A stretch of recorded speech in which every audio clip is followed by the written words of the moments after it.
Welcome, everyone. Thank you for joining us today. I'm Alan Sayegh. I'm a faculty here at the GST.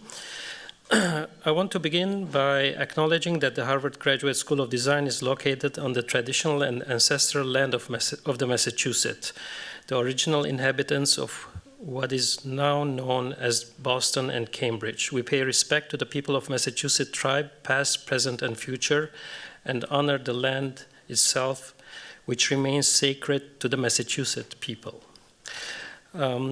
Quick reminder that there is live, yes, there's this QR code. If you need live captioning, you can just scan that, or if you need further assistance, you can go to the AV booth. Before I introduce tonight's speaker, I'd first like to thank the Office of the Provost, and especially Laurie Gross, Associate Provost for the Arts and Culture, and Bailey Thaxton, Project Manager for the Arts and Culture, who are with us tonight. Their constant important work on the Arts Thursdays initiative has made tonight's program possible. Arts Thursdays is a university-wide initiative sponsored by Harvard University Committee on the Arts, which promotes access to the arts at Harvard. Every Thursday evening, a Harvard institution or organization opens its doors to the Harvard community and wider public for free performances, exhibitions, lectures, and other events. The GST is thrilled to participate as one such organization this evening. This event is also sponsored by the Rouse Visiting Artists Fund. Lastly, please note that after this speaking portion of this event, we are going to transition to the space behind the curtains, and where we'll hear a live performance by our speaker. And during that portion of the event, we ask you not to leave in the middle of the event. So it's going to be about 15 to 20 minutes, not to create a disturbance.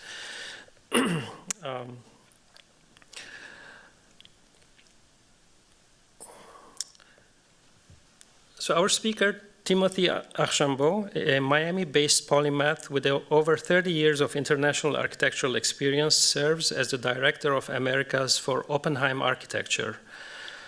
While acquiring degrees in architecture and fine arts from the Rhode Island School of Design, he studied music theory at Brown University. Before joining Oppenheim Architecture, Archambault contributed to significant projects with OMA, including the MahaNakhon Tower, the Prada NY store, and Lehmann Maupin Gallery.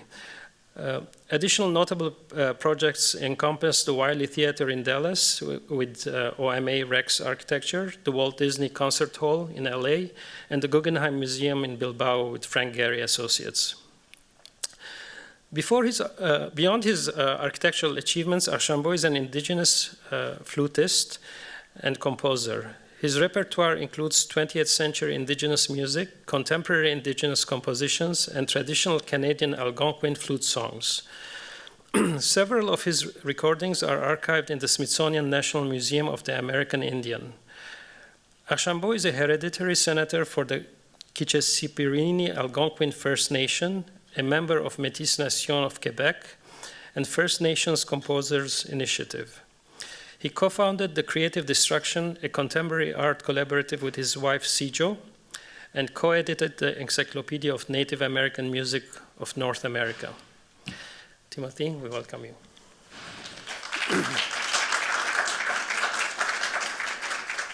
Well, thank you very much, Alan. I want to thank everybody else tonight for showing up. I know it's a lot of busy students out there with tests and exams, etc. I also want to I'm very honored to be here. I want to give thanks to everybody that came before me, specifically to the Rose family, the GSD team. Again, Paige Johnson, who initiated this by contacting me, the entire team, from Raquel Rivera, Matt Smith, and others. And most importantly, I want to thank my ancestors, my family, and my wife, Sijo, because everything I'm going to show you tonight is I cannot do it alone. Right? It takes all of us, from past, present, and future. The first thing I want to do is acknowledge the first Native American student to graduate from Harvard. His portrait is hanging right across the street at the Berg or Annenberg Hall. It's beautiful. We went in to see it today. Quite astounding. But he died at the age of 20, as you can see, just after graduating.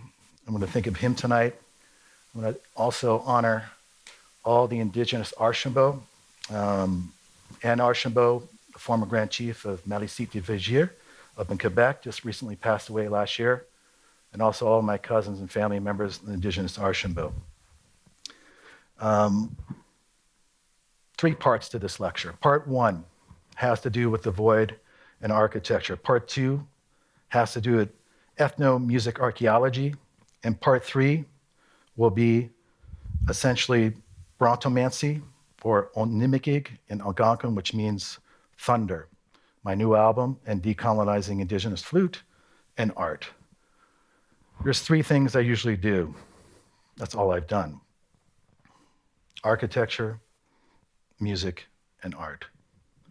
I work in conjunction with my wife on the art, sometimes together, sometimes separate and parallel. Architecture, I've been very lucky, as Alain said, to have an amazing career. I'm very privileged to work with some of my colleagues from Oppenheim Architecture, OMA, and Frank Gehry's, and I'm very privileged to be in that kind of scale, level of quality in architecture. And then music, my family heritage, but also in 2006 and 2007, I was invited to the Smithsonian National Museum of the American Indian. It was the first time from all the different tribes we got together. We can critique the building's aesthetics, but one thing it did serve was as a forum for all of us to have pan-tribal communication and networks. Some of those people today are contributing. Raven Chacon, my friend, a great friend of mine, Laura Ortman, Jared Tate just performed at Carnegie Hall. You see that in New York City as well. Timothy Long, another composer in New York. And we all knew back then that, first of all, it was wonderful to meet each other. Second of all, it was to trade ideas and network. And third is to contribute to our culture. And you all today will also contribute to acknowledgement of the 3 things I want to talk about. You're going to learn a little bit about indigenous technologies integrating with architecture. You're going to learn a little bit about decolonizing indigenous flute and where the indigenous flute comes from. And then you're going to learn a little bit about art. And some of the key aspects of that art are bringing up indigenous and contemporary art ideas as well as issues that arise today.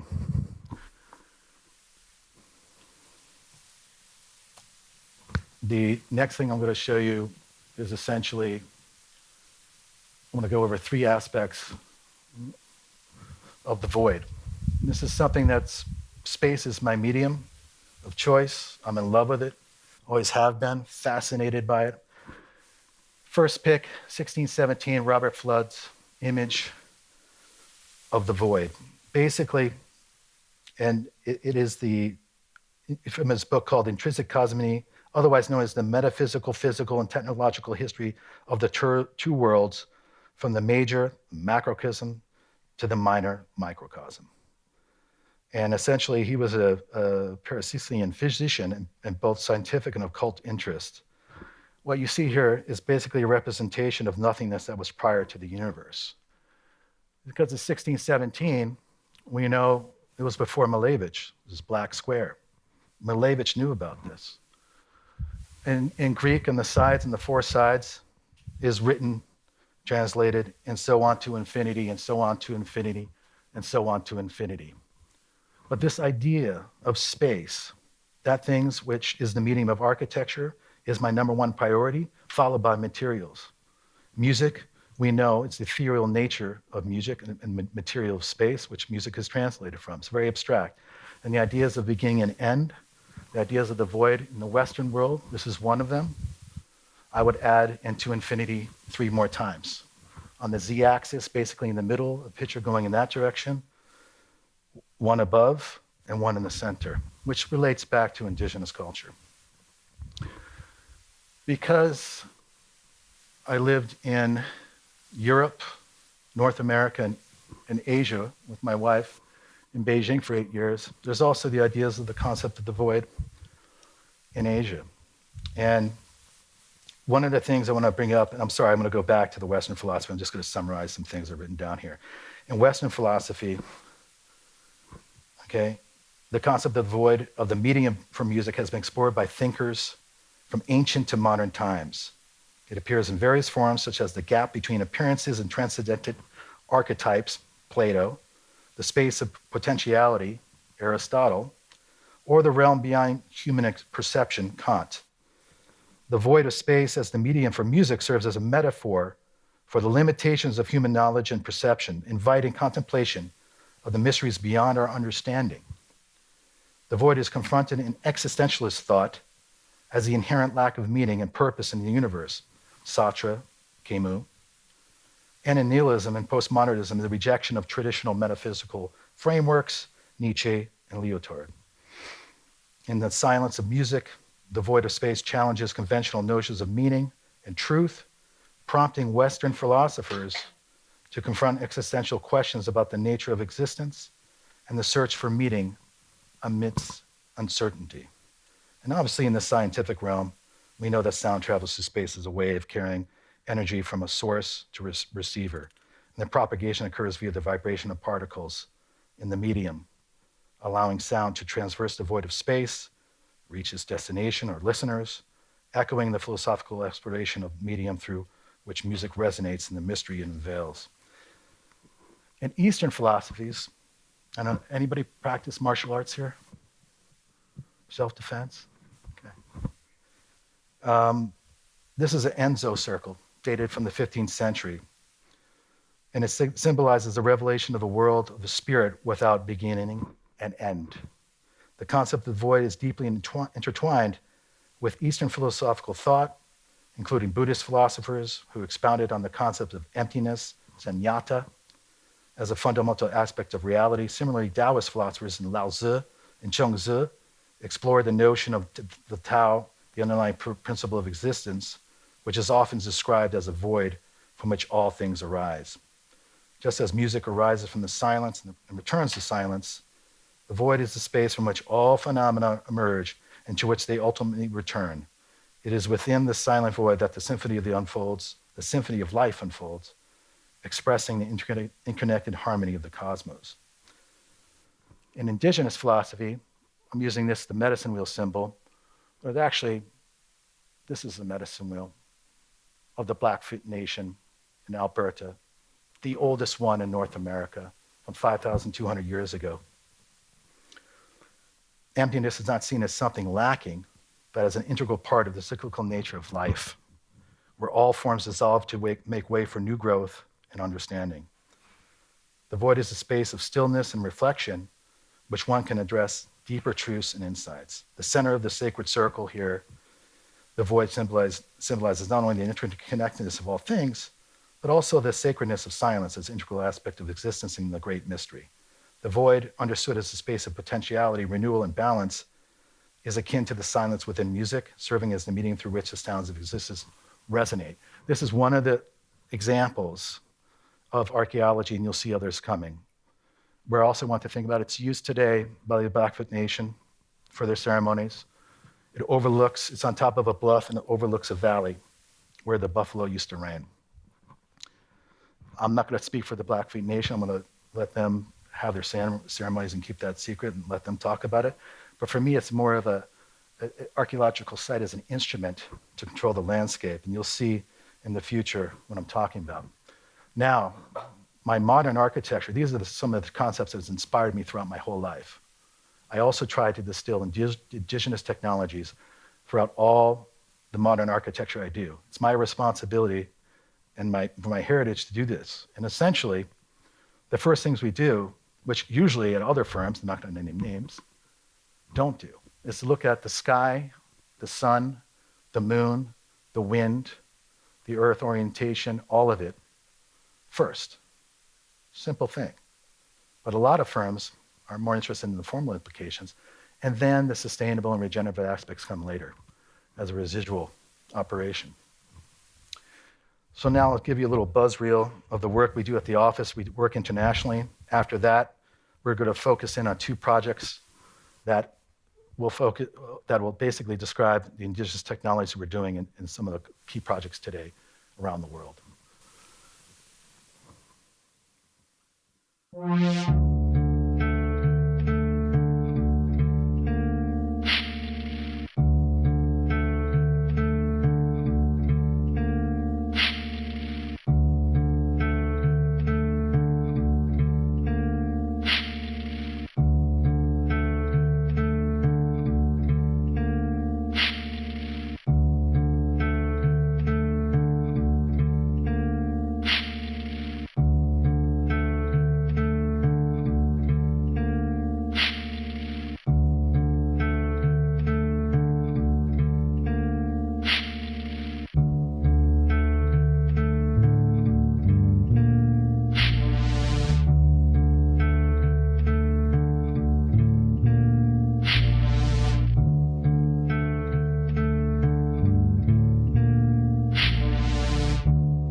So I'm going to talk about two projects that were briefly shown in there, in that buzz reel.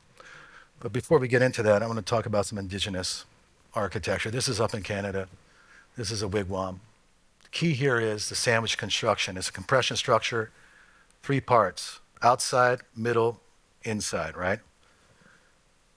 In the middle is actually moss that's filled for insulation. Outside is usually cedar or birch bark as well. And the interior is the inside face of birch bark. You can take a lighter to it. It's called initial natural flame retardant because of the cellular nature of the interior of it. You'll see the flue, which is basically underneath the ground, creating underneath the fire for conduction. You also see this type of architecture in South Korea, where you have conduction, the kitchen connected to stones, heating up the whole building, as well as an additional flue for hot air that's coated in natural resins. But here we have these technologies again, a sandwich construction, a building which essentially has an insulation layer in the middle. You'll see this in the next what next project I'll bring up as an example that we did in Jordan, and essentially how to use energy, in this case, heating by conduction with an outside air supply, and that helps with keeping the smoke from, make sure that the smoke doesn't stay on the inside, it blows it out. I think of Thales, the founder of philosophy in the Western genre, because when he was trying to measure the shadow of the pyramid, I thought of, to project, there's three things. There's a projected shadow, the shadow on the face, as we see now, of the pyramid, but also there's the shadow of the material itself, within the material after the first surface, right? But one thing this has in common with this is what? Anybody know? What do these two things, these two buildings have in common? One, spatial frame. Two, structure. Three, decoration is one. And you'll see in this next project that occurring. It's one of the things I try to focus on as well throughout all of our work. It's very difficult to pull off. So much you see today around the cities of the world, whether it's in the mid-90s, when we had the economic blowout. In Asia, for instance, you see this empty skeletal buildings. They're actually quite beautiful. Let's say Bangkok and Kuala Lumpur are great examples of that. You'd be driving along, just see these empty buildings, but they're beautiful. The skeletal nature of the building is amazing. We try to do that here, obviously, in Petra, Jordan. Right? You have monolithic architecture that's carved out from 300 BC. Nepeteans also, and I'll talk about this soon, we're also using advanced water technology and distribution there as well.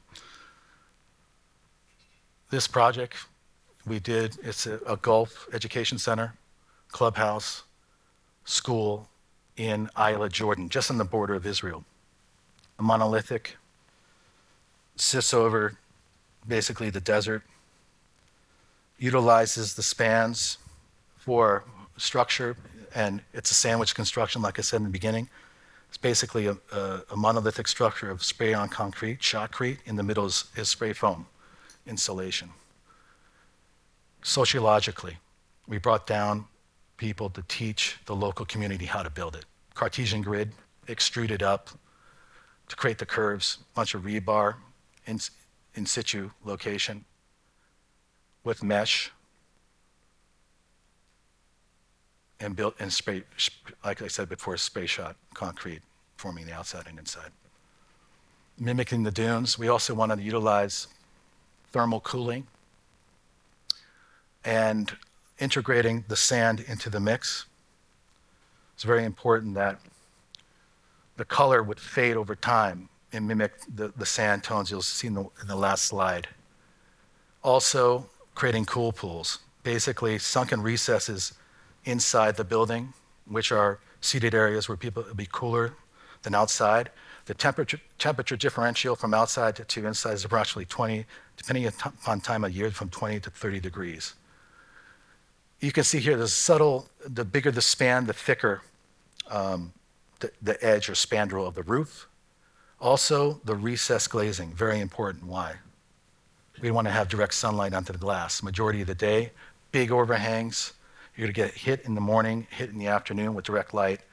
But then during the day, it's in shade. Also, at the top of the glazing and at the top, we also have vents. So the curvature of this building is also letting the heat, the chimney effect, escape out through small vents behind the glass wall. In addition to that, we have another screen in front of it to help with the heat gain in the morning, in the afternoon, when it does get hit with light directly.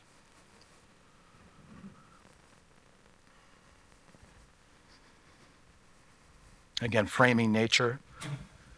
The traditional architecture in that region was actually sealed with basically rain shields, we used to call it, with the calcium silicate combination. They would spray it on top of the buildings, usually it's almost like a gypsum.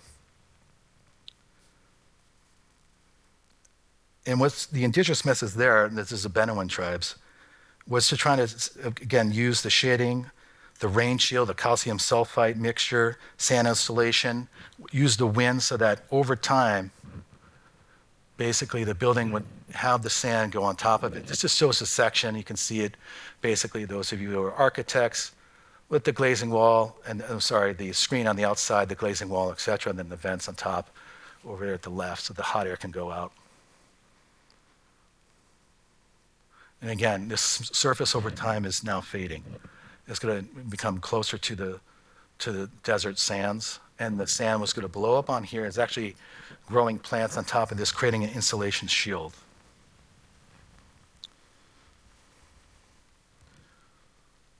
And as you can see, this is a more recent photo, and the color has faded and blending more into its surroundings.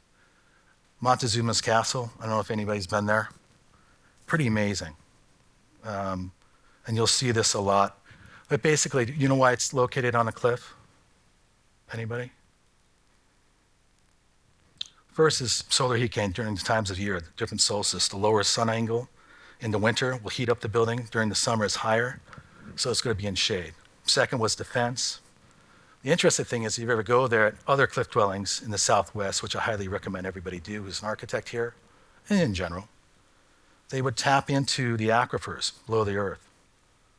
Because it's a higher air pressure, they would use that as natural air conditioning, geothermal cooling in a simplified way.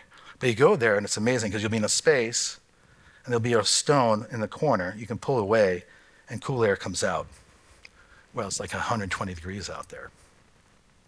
I'm here to give you questions. I'm not here to solve problems. I solve problems in my profession, but I'm not here to say this is definitive. Well, on these archaeological sites, we're going to go over a list of options for you and for you to take and hopefully in future generations to solve. I'm going to give you everything I know I can today with my heritage, with the knowledge I have in architecture, art, and music, provide a series of options and summarize this stuff so that we can take and hopefully future generations could figure out what to do. We go straight to Saudi Arabia. This is a project in construction right now. We were invited over to find a site. This is basically 300 miles north of Jeddah. This location, believe it or not, was also traveled by Lawrence of Arabia as he went through. He actually came from Egypt and then went over, took a boat to Jeddah and went north all the way up to Israel and Palestine. What you see here are the shadows. It was amazing. We drove through the desert for 3 days, and finally we saw this amazing, massive stone, which is basically granite, created by a cataclysmic volcanic eruption thousands of years ago. But as we got closer, it was three of us. It was myself, Chad Oppenheim, and Kevin McMorris, who works with us, our colleagues. We could hear something, and it was like a stream. I said, well, where's this water? Where's the water? And we would walk up, and inside the shadows of these crevices was this noise. And that noise was the friction of air created by the downdrafts. It was like a stream. It was beautiful. And inside those shadows was a beautiful environment. Very, very comfortable. You know, it was 120 degrees outside. You go in there, it's like probably about 100, okay? But it was an amazing experience. We knew then and there the architecture needed to reside in those microclimates, those natural microclimates.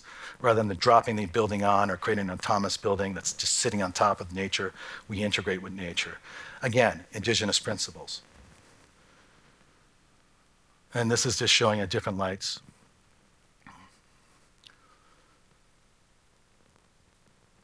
And again, in this is very similar to what I experienced when I was there. Putting the architecture in there would be a series of, it's a hotel resort. And what we're going to do here is to implement water retainage. So not only are we have a solar power whole field farm outside of this. All the water that runs off of this massive is collected because during Lawrence of Arabia's time, it was a green wadi. That valley, the wadi, was green in the 1800s. And over time, the Bedouins, with their camels and also the goats, just let them graze. So the water would come down, it would stay there because of the plants that were existing there. Because the Bedouins, the camel herders and the goat herders let them go in there, they ate everything up. So consequently, it's desertification at its best. The plants are growing, the water just runs right out. So what are we going to do? we're going to do the same thing. We're going to go back and create water retention systems at the bottom of that wadi to collect all that water, then utilize it for the gray water systems here as well as drinking water, utilize solar power, okay? It's about regenerative design, basically enhancing the environment, bringing back the ecosystem, bringing back the biodiversity. We've met with ecologists, biologists, to make sure we minimize the impact of this architecture, which is intense. But the point is, it's going to hopefully bring back, and I think in 10 years, or let's say 20, it's going to be green again valley, and that water's going to be kept there. Does anybody know what this is? Highly recommend you go there as well. This is in Acoma, Pueblo. It's a 455-foot mesa in New Mexico. There's actually a road that goes up there because in the 60s they filmed some Hollywood movie. They built a road up there. But originally you're supposed to climb up. And over the thousands of years, the hand marks where you climb up is smoothed over because of the generations that came before us. The reason why I bring this up is because water retention. On the north side of the mesa, they have this. It's a cistern that collects the rainwater, filters it down into internal cisterns, exactly like what we see in Petra, Jordan, similar, done by the Nepenthians. And the amazing about the Nepenthians, they also knew about these rapid floods that occurred. They would control this with a series of sand cisterns, and not only does it filter it, but it could basically take this massive flood that was happening really fast and slow it down, right? To stop erosion from hitting other parts of the wadi. Incredible, actually. Around 300 BC. That's the project.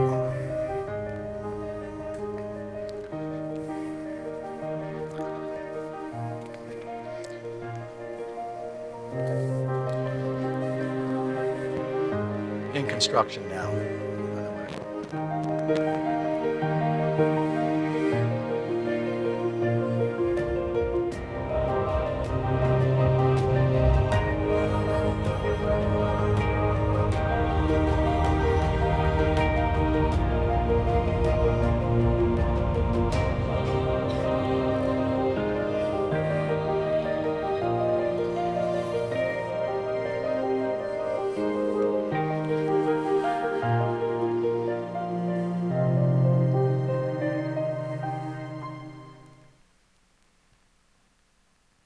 Key points I just want to summarize regarding the regenerative architecture. Integration with nature, right? The principle that emphasizes harmonizing human-made structures with the natural landscape involves minimizing disruption to ecosystems and preserving or restoring natural features on site. Very important. You know, people talk about sustainability, and it's funny because I have friends of mine, other architects, working on projects in the West Coast, and we're doing sustainable design. We're recycling materials. We're recycling wood you use in the buildings and interiors. What happens?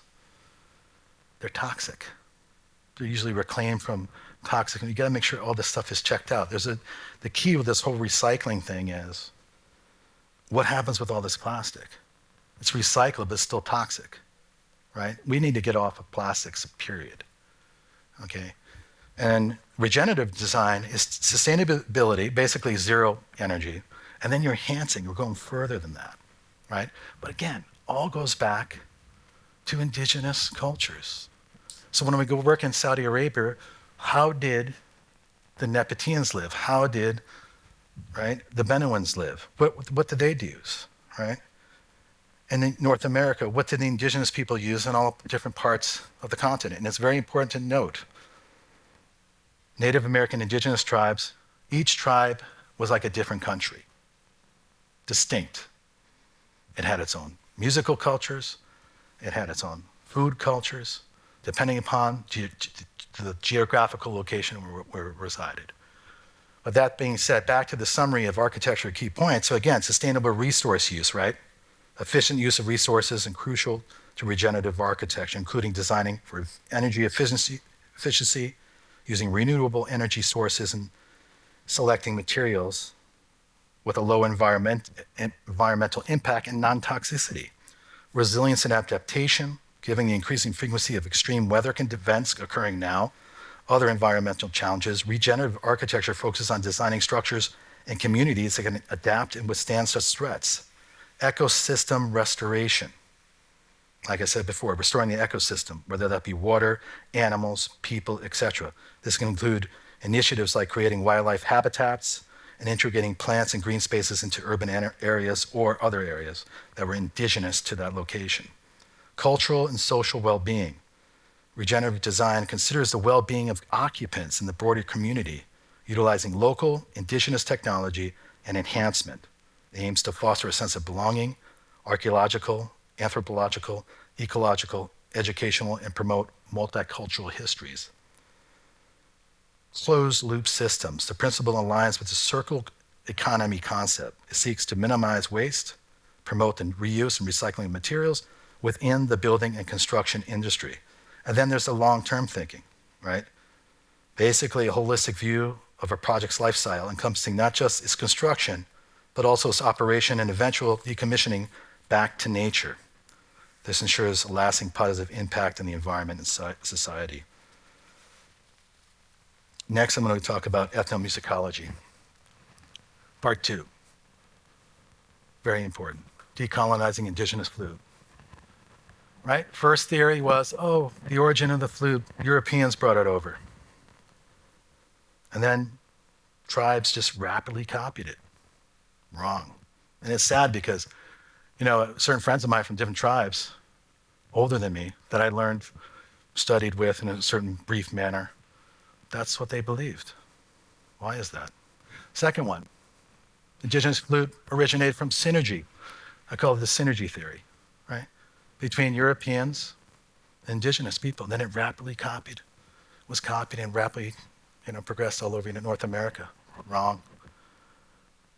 Fact, indigenous flute, what I'm playing tonight, is a double-ducted North American flute. There's only another double-ducted flute in the world that comes from Myanmar, made from bamboo. This one, we carbon dated from 1020 to 1160, is basically river cane, and it's called Eringiana gigantea, which is the term for river cane. I was commissioned during COVID by the Mississippi Mounds Museum in conjunction with a wonderful team of people, ethnomusicologist Mark Howell, biologist Paul Hamill, Choctaw flute player Presley Brighton, and Nakado potter Chase Earls. This was recommended by Paula Collin, who's an ethnomusicologist up in Toronto now. And essentially, they came to me and said, look, we have this artifact. It was discovered in,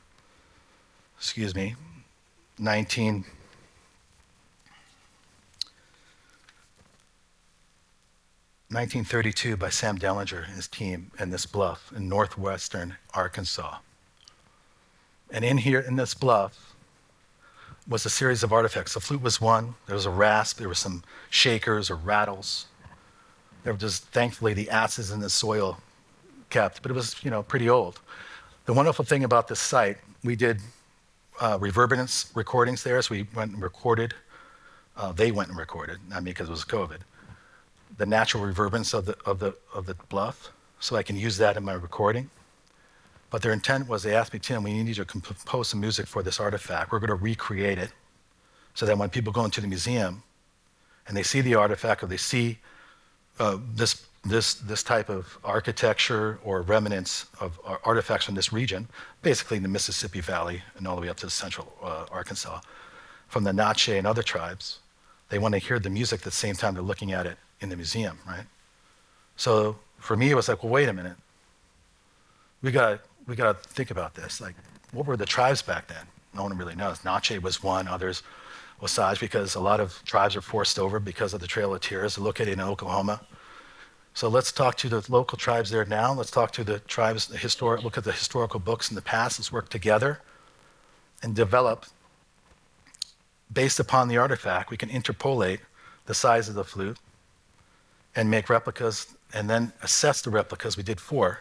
Which one was the closest to the actual size of the artifact, which is here.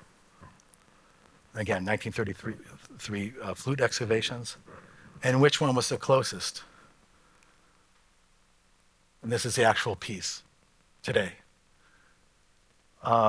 There was another person in the Arkansas University Museum who actually, Jim Rees, pulled it out from the storage in 2011, and then they carbon dated it. But this flute right here is 332 years before Columbus, right? And basically, this is one end of it, and we added on the other end. You're to hear the recording next. In the next image, you'll see the image of the replica. You hear the recording, and the recording is done so that natural reverb is throughout, bi-channel basically, and then the flute is just on one speaker, and the other instruments, someone I played with and composed other instruments for it on the other speaker, so that way that the museum officials, basically curators, can go and place the speakers as they like in the museum. So when people go through, this is on a loop. There's a series of songs that compose for it, and they can rearrange it accordingly for scale reasons.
So what you heard there is basically water running. That's actually in the bluff.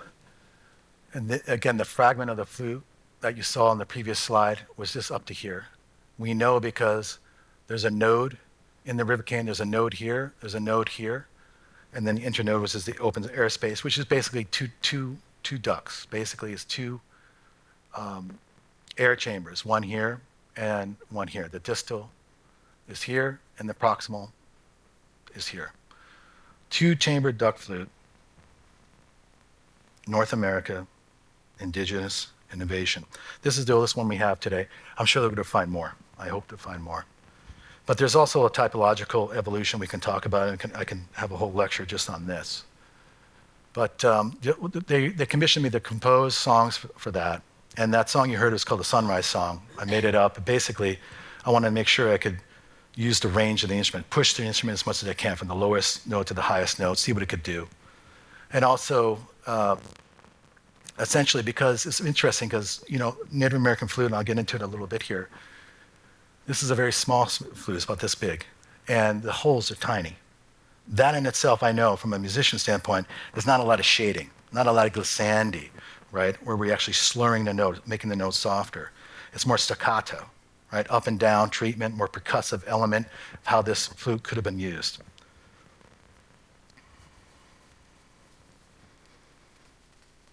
Carnac, France. I was invited to go over there from a musician, composer, American guitarist, and producer, artist, Stephen O'Malley. The French government gave him a grant to bring people over after COVID.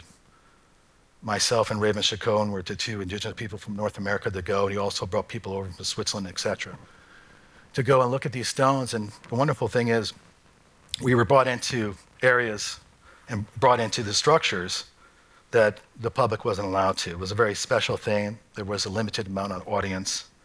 But the team was basically Stephen O'Malley, Olivier Ogog, who was the chief archaeologist of Breton, Raven Chacon, composer, musician, artist, that we would play together.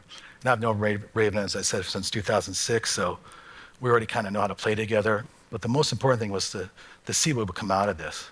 Stephen was very open and kind, and I'm very grateful that he brought us over there. Amazing, amazing place. But the question is, what are these things? No one knows. The locals think they were used for hunting whales. So we walked through the first day. We had no idea we were going to play, by the way. Nothing was planned. And Stephen already said, well, we're going to walk through the stones and we're going to play, we're going to find some, we're going to play certain things based upon what you guys feel. So I already did a little bit of research beforehand.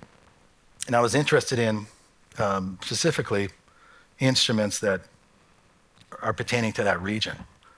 And the next image you see, this is us in the training one of the days before because we did recordings of this, it'll be like a 4-album release coming, where all these musicians, myself and others, it'll be released probably this year, I hope the end of this year. But basically this is us testing the acoustics. And the amazing thing is the next image you'll see, which is Magellan bull roar, also located in about 300 miles east of Karnak, it was this.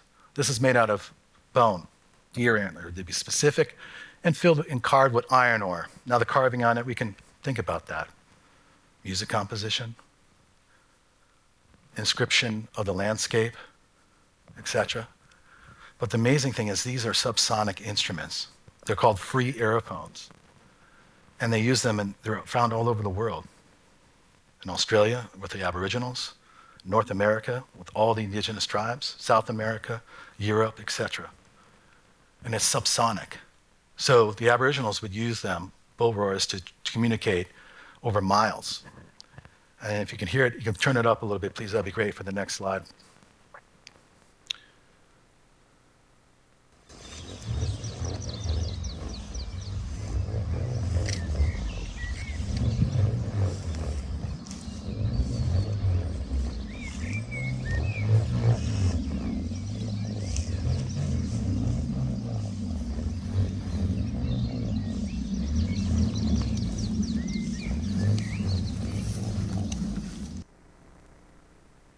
And again, from each stone, we would do a different type of intervention. On that stone, it was really big. We used the bull roars because it was the biggest one, and we can't see each other on either side, really. So it was something that we could use the instrument as a communication device. On this one, we were playing just long tones. It was a very planar stone. And other stones that had more carving in it, I would actually use that as the notational system, the carving on the rock, right? Again, relating to the void, this is me playing inside the oldest tumuli in Europe, in Karnak, at midnight. That was a little private event we did. Basically, this is the tumulus, the Saint Michel. It's around 3,000, 4,500 BC, around there. And this is the actual plan drawing and section of it. That photo's taken right there, right in the middle of it. Of course, there's a church on top. We can talk about that later. And this is actually an amazing one. This is a tumulus of the Dolmen de Cercado. Okay, we did a performance in here as well. Now this was astounding because, again, space, the void, thinking about it. When I went in there, it brought me back to the anechoic chamber. I don't know, has anybody been to an anechoic chamber here? There's one right across. You have been, so you know. In Lincoln Research Facilities at MIT. I went back, I don't know, early 90s. But basically I went in here. It was the first, it made me think of that again because I thought it was going to be all reverberant inside. It's all stone. And what it was completely dead silent. As you walk through, you're going down, you huddle into this thing, you're leaving the external world behind. You go in, it's completely absorptive. These stones help it become absorptive. And there's actually carvings on the stone. Hard to see with the natural eye, but they've done lasers, technology, and scans on that to actually, you can see it. But amazing experience, and again, relating to anechoic chambers. This type of relationship where tumuli are constructed in the intention of providing like a final resting place, but I also believe they have some similar qualities with rituals. And I'm going to go over what this all means. Essentially, we go right now to something that was discovered in Jordan. Does anybody know what this is? Have you all seen it? Discovered in May of last year. The oldest floor plan in the world, 9,000 years ago. And what it is a carving. You can see the carving here. It's a carving of the valley below. These are desert kites. Animals were forced into here, and then they were thrown out to the perimeter, pushed out to the perimeter into cages. But the amazing thing is that this monolith, which is standing, it's not that tall, there's a carving on it. It was basically instructions how to use the landscape. And then I want you to think about Karnak, right? This is the Karnak. This is one of the Karnak megaliths in France. This is that megalith in Jordan. This is a computer scan. The carvings are not visible to eye, only visible through the scan, where you see something, and again, proposing options, but the possibility of this being a mechanism to control for hunting. So I'm going to go over some options here with you. But basically, what were these archaeological sites? Narratives of daily life, depicting scenes of everyday activities such as hunting, gathering, communal life, hunting, magic, and ritual, pretty strong, right? Interpretation suggesting that cave paintings or carvings were created as part of rituals or magical practices ensuring success in hunting endeavors, shamanistic practices, depictions of shamanistic figures or activities in cave art, seasonal markers indicating seasonal changes of events such as migrations of animals, celestial phenomena, or serving as temple markers of the ancient people, identity markers and symbolism, cultural identity, beliefs, values, communication and expression, aesthetic pleasure, territorial markers, cultural memory and transmission, ecological records, social hierarchies, healing and medicinal purposes, communal bonding and identity, record keeping and storytelling. Again, the bluff in Arkansas with those artifacts could be record keeping for future generations. But for me, the interesting thing here is this correlation, instructions on how to use the local land context, depicting geographical features, landmarks, environmental cues, and providing practical knowledge about how to navigate, utilizing local landscape for hunting, etc., defense mechanism, etc. Last part, art, brontomancy, and the performance. Art with Sijo, my wife, we worked on a project. We were invited by 44 LLC to do a project called The Offering in New York City. This is about a year and a half ago. This work utilizes tobacco to bring awareness to the missing and murdered indigenous women, all who have experienced disproportionate violence within North American indigenous people. Tobacco, Nicotana rustica, has been used for centuries as a medicine with cultural and spiritual importance. It is prescribed to promote physical, spiritual, emotional, and community well-being. A gift of tobacco is a sign of respect and may be offered when asking for help, guidance, ceremonies, protection to an elder, or to the earth when using its resources, whether that's killing an animal or picking a flower. For this installation, each pile of tobacco is an offering for each indigenous woman who has been missing or murdered within Canada and the United States. The missing and murdered indigenous epidemic is a national crisis that currently affects indigenous people in regions that include First Nations, Inuit, Métis, and Native Alaskan communities. The Royal Canadian Mounted Police in 2014 report, Missing and Murdered Aboriginal Women, a national operational overview, found that thousands of indigenous women were murdered over a span of 30 years. The homicide rate in Canada for indigenous women was almost 6 times as high as the homicide rate for non-indigenous women. Similar to Canada's situation, specific data on missing and murdered indigenous women in the United States has been also difficult to gather. In 2020 alone, there were 5,295 reports of missing American Indian and Alaska Native women and girls, according to the National Crime Information Center. And please note that May 5th is commemorated as National Day of Awareness for Missing and Murdered Indigenous Women and Girls. As you see the piece, each one was a prayer to them and an offering. We also had Laura Ortman, the wonderful musician Apache, perform at the opening reception. And again, this is made to be variable upon the space we're in. Could be small, could be big. And then we invite indigenous artists to come and perform at the openings. And she was available, and she's a good friend of mine as well, another amazingly talented musician. Brontomancy, this is my next album. This is the songs notation that I'm doing right now. The album is going to be released in about a couple months. And essentially, Brontomancy is thunder divination. It's called Omnikig in Algonquin, which means thunder. And what I'm doing here is basically utilizing birch bark to carve. It's an old method. Up in Canada, many tribes use this. My meme was the first person to teach me, my grandmother, how to carve birch bark back in the 70s. It was used for letters, and I think there's another myth that has to be dispelled here too, that all Native American tribes are oral histories. Wrong, partly. But also there was writing. Each tribe had, you can see up in Canada, it was birch bark writing. Lakota used writing on buffalo hides, carvings in caves.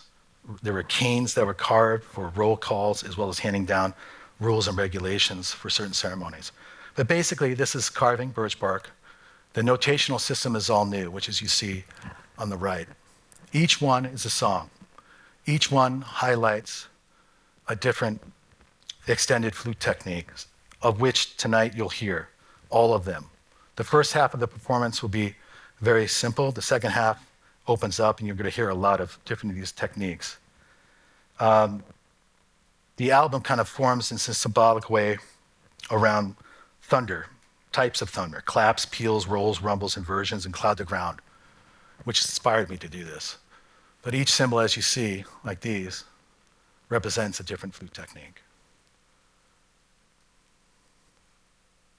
This is actually dedicated to children, all the indigenous children. It's called Din of Silence. The other thing about this too is apostrophic, where you read the notes like this, and this one goes from bottom to top, rather than just linearly. But one thing I want to talk about is, again, the flute, what you'll hear tonight, based upon the other flute we talked about previously. These flutes were made, they're all microtonal, they're all unique to the players. Arm lengths, the whole spacing are based upon the fingers of the performer. Generally speaking, they were made for chording, but wherever they were around North America, depends upon the geography. Some are made from cedar, some are made from alderwood up in Canada, some are made from river cane, as we saw, in the middle to southeast United States, as well as in the west. Some of them are made of different types of reeds, okay? Dependent upon the geographical location. Each tribe had different musical culture of the flute, different materials used for the flute. They were used for sunrise ceremonies, the Zuni people. They would have like 20 people lined up for sunrise ceremonies, sunrise song. They were used for courting, as I said, in a lot of tribes. Up in Algonquin country, they were used for mimicking nature, for contemplation. They're used for signaling in conflict, and then also for the departure of a lover. To reiterate now, I want to talk about how do we basically decolonize indigenous things. Acknowledgement of indigenous origins, respect for cultural traditions, authenticity and craftsmanship, representation and ownership, empowering indigenous flute makers and musicians. Again, the work that you saw, we're trying to empower indigenous musicians. Also contribute literally, right? Basically literature, history, collaboration and partnership, cultural sensitivity, land acknowledgement, support indigenous sovereignty, and continue learning and reflection. The book on the right is the one I wrote in conjunction with Elaine Keeler and John M.H. Kelly up in Carleton University at the time. I believe she's retired now. This is a book by Beverly Diamond, a wonderful ethnomusicologist who's up in Quebec. Also, Victoria Lindsay Levin. This is an amazing book because, again, it's writing American Indian music. There's amazing notations in here that people don't know about, all the different materials I gave examples of before. And again, Roxanne Dunbar Ortiz's book on the history, indigenous people's history of the United States, fantastic. She also did an amazing movie, which I don't know if you guys have seen, but basically it's called Exterminate All the Brutes, written and directed by Raoul Peck, another great series. So my contributions here, I'll leave you with this. In architecture, again, enforcing indigenous technologies as precedents for future regenerative architecture, solutions that support sovereignty, economic development, and cultural preservation and social impact. ethnoarchamusicology, helped decolonize indigenous double-decker flute with others, not just myself, co-authored the Encyclopedia of Native American Music of North America with others as well. Art, creating arts with the creative destruction, focusing on contemporary indigenous issues. That's the collective that Sijo and I, my wife, pair up with different indigenous people when we can. And music, continuing to culturally preserve, expand, and innovate indigenous flute music. That being said, there was one more thing. If you get a chance to look at Lakota versus United States, the movie, documentary, I worked on the intro piece, and Raven Chacon did all the soundtrack composition. Now we go to the performance. Thank you for your time.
I guess now is the Q&A.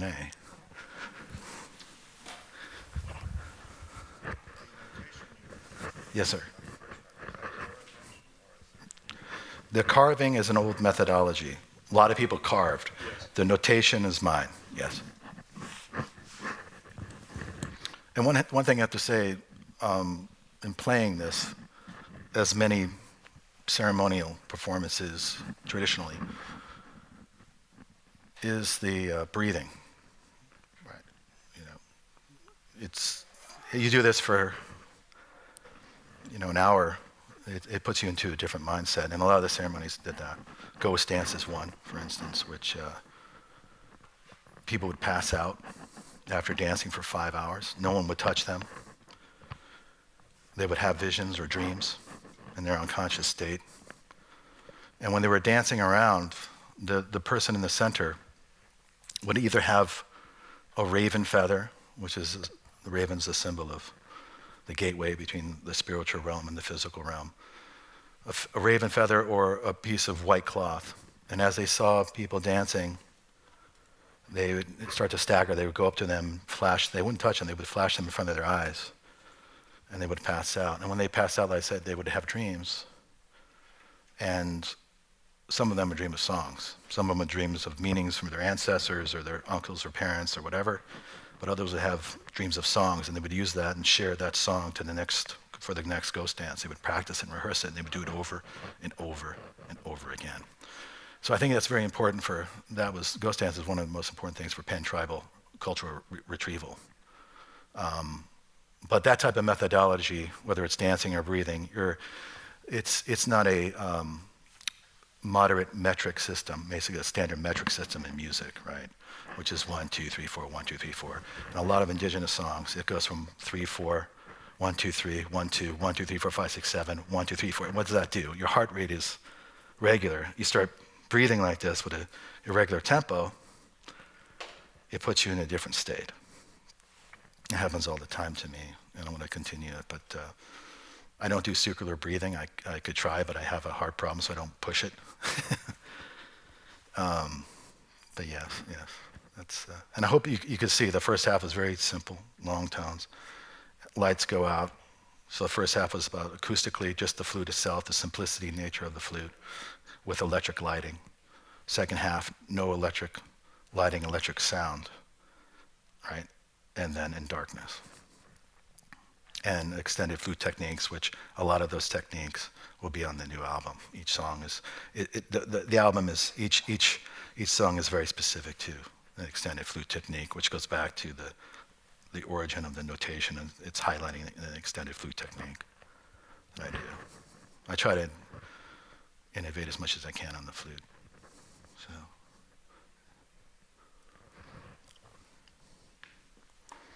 Yeah. Hi, is it okay if I ask a question about your talk? Sure, absolutely. So you showed a kind of long cave in some rock. Yes. Some people. Yes. And then you showed the flute with the holes. And I got the impression that someone was going to play the flute. So the cave is a waveguide. Exactly. And the flute is a waveguide. And you're playing a waveguide in a waveguide, which is kind of weird. But I was kind of hoping you knew what it sounded like in there. I haven't been there personally because it was during COVID, but they did send me the recording. They went in and recorded the reverberant space, which you heard on the recording, with the water in the background. That's the original reverberation of that cliff bluff, right? And the interesting thing about that bluff, it faces west. In a lot of cultures and a lot of tribes, west is where the spirit goes after you pass, after you die. The interesting thing too is that bluff could be used as like almost an acoustical reflector, because down, it's at the top of a river. It faces over the river, facing west. And those trees, which are the river cane, are all abundant in that region. They go all the way down to Mississippi. Oh, that's river cane, and that's the region. But if you think about it, the sound could propagate, reflected off of that bluff, down into people down by the river who are having ceremonies. Why? Because down by the river, they found a lot of burial grounds. So we believe, it's one assumption, and again, I try to give everybody as many options of assumptions as possible, and we're to leave that for the next generation to hopefully definitively solve. But there's a possibility that was for a death ritual. Music was played at one point. The ceremony was happening outside of it or down, let's say, down the hill. Our Karnak, same thing. When the second dolmen, not the one in midnight, but the ones we walked into, the people outside, the audience was actually outside of us performing. It was 3 of us in there, Stephen, Raven Chacon, and myself, Stephen O'Malley and myself. 3 of us in there performing. We couldn't really hear it ourselves because it's so absorptive, but outside they could hear everything because the opening, the passageway of that dolmen opens up, gradiates out, almost like a bell of a trumpet, in plan as well as in section. So it's quite fascinating to think about. And I love the correlation, thinking about the idea of extracting, leaving the outside world and going into an inner chamber that's so absorptive, like a modern day anechoic chamber, but used for cultural rituals. I thought you went up into the sky when you died. It depends, in different tribes, yeah. A lot of them face west, and then I'll give you another example. If you go to Acoma, the mesa I showed, the Pueblo, their graveyard, the bodies are stacked on top of each other. There's a western wall of the graveyard with the opening facing the sunset during a certain time of year where the spirit's supposed to fly out of. And then the Ojibwa, for instance, up in Wisconsin and Canada as well, Minnesota, they're the old caskets where they also had the same thing in the casket. On the western side of the casket, they faced east-west, was a hole or an opening or a gateway, yeah, a threshold. I wonder where it is in Cambridge. Good question. Well, we just did it tonight here. How's that, right here?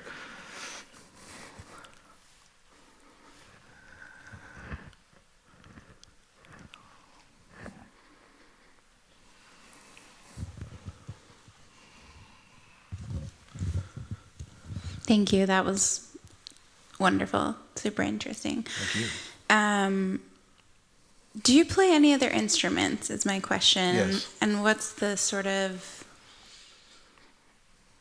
I'm sure there are a lot of differences between how you approach this instrument and any other Many ones. differences. It's fascinating. I mean, I was classically trained on trumpet.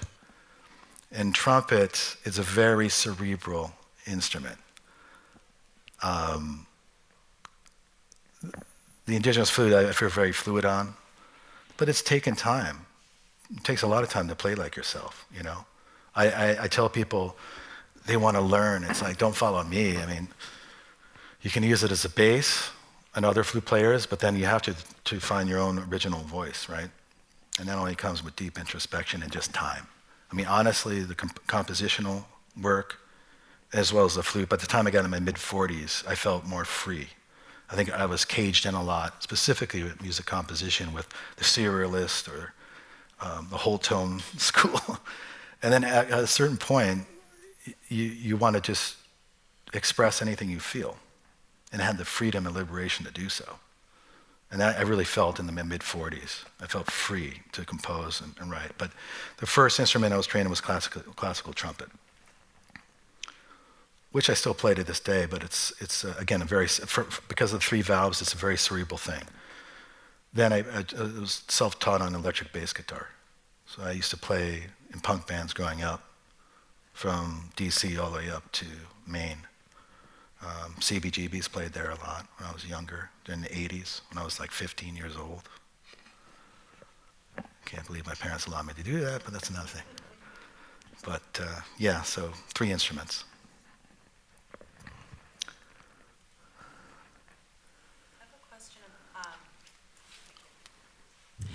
I have a question about your architecture. Sure. You shared some examples of materials use outside the U.S. Yes. Jordan, I believe, and Saudi Arabia. Saudi Arabia. And I'm curious what materials might be incorporated if you were to utilize the same kind of principles of materials from the locality. Yeah. What would we incorporate here in the U.S.? Well, it Or- depends, again, within the U.S. is so vast. Right. Like the cultures, again, the food cultures were dependent upon that geography and the resources they had at hand. When they were kicked out to the reservations, a lot of tribes, not all, right, they lost all of that. Same thing with their architectural culture and traditions, right? So in Canada, they used what they had. They had ash, they used the wigwams up in Canada, which I showed you. It was also the Ojibwa, lived in wigwams. Then the plains obviously had teepees. They used the buffalo hide and poles, right? Readily available materials. The Hogan, earth mound, Navajo, also round structure. Mound builders within the plains as well, also earth. So it depends upon the region. I would look upon like in Florida, for instance. I mean, the Tequesta were living in above ground dwellings for flooding, but also for just pure comfort because of the airflow. Right? If they were down, they're containing the air. They get up to get the airflow, chimney effect through the building, have vents on top of like a palapa structure that's raised off the ground, and also to make sure they're not sleeping with animals, night animals coming through like cougars and other things that lived then. So it depends upon the region. And within that region, what is readily available, what's the traditional materials used, and utilize those on top of the technology that they used, right? Whether that was water, agricultural, irrigation, whether it's like how they used their waste, specifically in South Florida, just a series of mounds that are shells, and how they use that waste to actually deter hurricane flooding, right? All these things are prevalent, they're here. The mound builders in Ohio is another one. The mound builders in Mississippi Mounds Museum, that's also built so that when floods happen, they can live on top of them, right? They had, when this occurred, they had certain ways of getting around it and adapting. So it's different. It would be vastly different here in North America, and that would be dependent upon the materials readily available based upon the geography and the locale.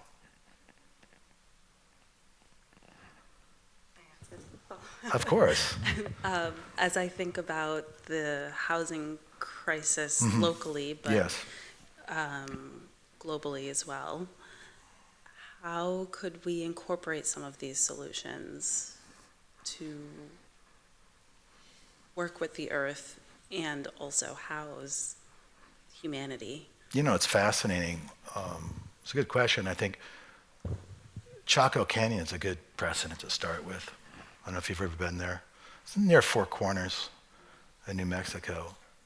And the Pueblos used to live in massive megastructures. There's no corridors. They were cell by cell, room to room. And the same thing occurred in the cliff dwellings. Montezuma's Castle, which I showed you, but also the other cliff dwellings, it was room to room, less quarter, very efficient way of communal housing for massive amounts of people.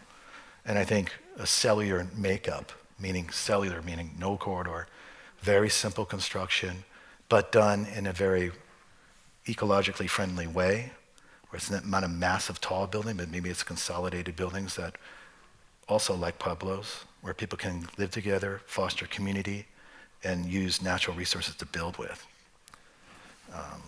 That's one way. And the structures, some of them are very simple to do. Again, it comes down to monetary financing and all this stuff. Right? Oh, thank you.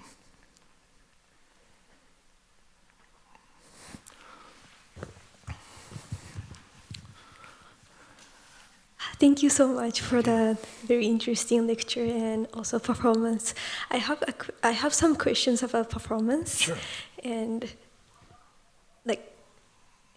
because you're also artist, so you don't have to answer all the questions. But I'm curious about some of the decisions behind the performance in relation to Piper as a the acoustic quality of this space, and then why you chose to circle around instead of playing here, and also why at a certain moment you decided to use these systems, and then why they're placed this way, and Sure. Well, everything's thought out. So I worked on this piece specifically. I call it the Harvard Array, the silent echo, the Harvard Array, right? Because the way it's an array of seating right? It's a polar array we're in right now. It's kind of based upon the old archaeological medicine wheels I showed you in the beginning of the lecture with the stone piles. Relates to the concept of the void, the center. There's nothing in it, right? I like the idea. I don't want to talk too much because I want everybody to have their own kind of more ambiguous, define their own meaning to it in a very existential manner. But it's thought out. So I'll give you the precedence, I'll give you the structure, and you can take the performance, what you want, and define it yourself. But basically, it's electric light, acoustical flute.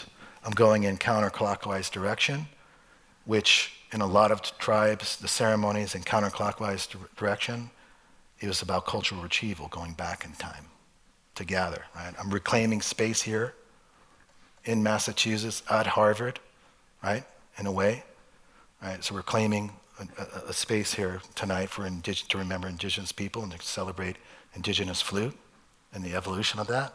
I'm just one peg or one stone and a many stone path in the forward that future generations are going to bring. So back to the structure again. One light, center, void, electric light, acoustic sound. Halfway through and one note. And that one note, I'm slowly going from white noise, just covering the fipple hole or the sound hole of the flute, open hole, same note, and then humming on that same note. Second half, lights off, electric sound, speakers come on, and then no light, right? So the switch again. And facing inward, you're seeing yourselves having the music go around, originally counterclockwise, acoustical, and then we have this aligned, and the team did a great job here setting up on the cardinal points, north, south, east to west. Right, so then the speakers come out, and the sound comes out of that. Hope that's clear, I don't know. Thank you. And I call it the array because it's not only the polar array of seating, but also the array of extended flute techniques, which I use for the second half of the performance.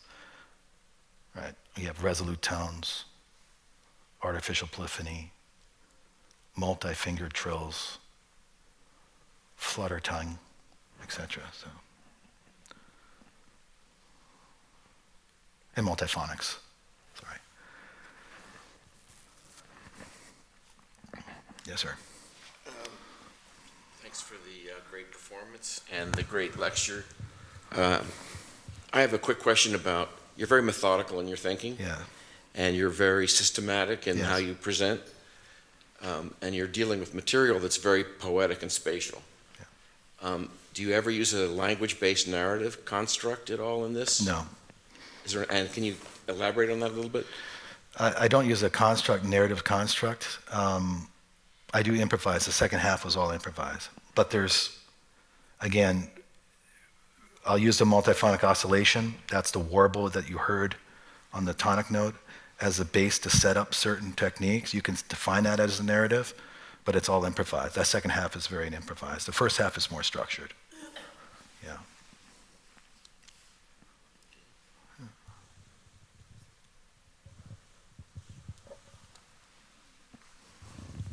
It's interesting because I don't think of the narrative, I just think of the structure, and then I just play off the structure. But yeah. It's not your typical way of constructing artistic work often. So it's cool. Interesting.